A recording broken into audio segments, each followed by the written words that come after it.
અંબાલાલ પટેલની નવી આગાહી જાહેર કરવામાં આવી છે। આગામી 72 કલાકમાં વરસાદી ઝાપટા પડશે। 9 થી 12 ઓગસ્ટે વરસાદનો જોર વધશે। દક્ષિણ ગુજરાતમાં ભારે વરસાદની શક્યતા, તો તાપી નદીનું જળસ્તર વધવાની શક્યતા। 15 ઓગસ્ટ સુધી વરસાદી માહોલ રહેશે, તો ગુજરાતના અનેક વિસ્તારોમાં વરસાદની સંભાવના। આઈએમડીના બુલેટિન પર નજર રાખવા સૂચન અપાયું। આગામી સમયમાં ઓગસ્ટ માસમાં બે ગ્રહણોના કારણે હવામાનમાં વૈશ્વિક પલટો આવવાની શક્યતા રહે।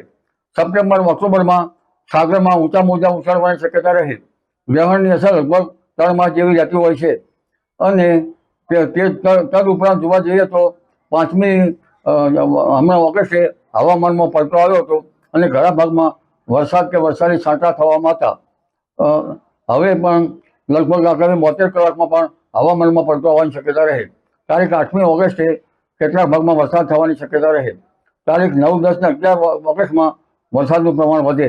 ઉત્તર ગુજરાતના ભાગોમાં વરસાદ થવાની શક્યતા રહે અને કેટલાક ભાગોમાં 3 ઇંચ કે તેથી વધુ વરસાદ થવાની શક્યતા રહે। પાટણ, સમી, હારીજના ભાગમાં વરસાદ થવાની શક્યતા રહે। બનાસકાંઠાના ભાગમાં વાવ થરાદના ભાગમાં વરસાદ થવાની શક્યતા રહે। અન્ય ભાગમાં વરસાદ થવાની શક્યતા રહે। સાબરકાંઠાના ભાગોમાં વરસાદ થવાની શક્યતા રહે। અરવલ્લીના ભાગોમાં વરસાદ થવાની શક્યતા રહે।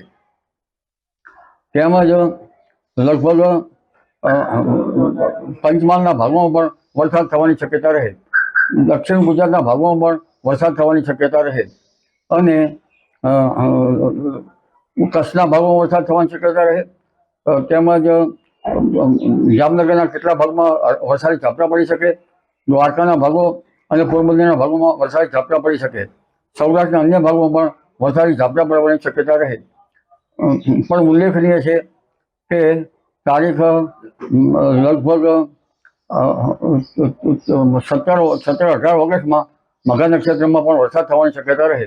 આ નક્ષત્રનું પાણી કૃષિ પાકો માટે સારું ગણાય છે।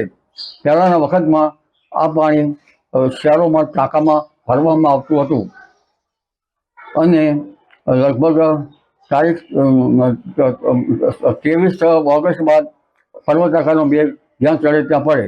2 સપ્ટેમ્બર અને 7મી સપ્ટેમ્બર પણ હવામાનમાં પલટો આવી શકે। તે પૂર્વે 30 ઓગસ્ટમાં પણ વરસાદ થવાની શક્યતા રહે। 31 ઓગસ્ટમાં 31 ઓગસ્ટ પછીનું વરસાદી પાણી કૃષિ પાકો માટે સારું ગણાતું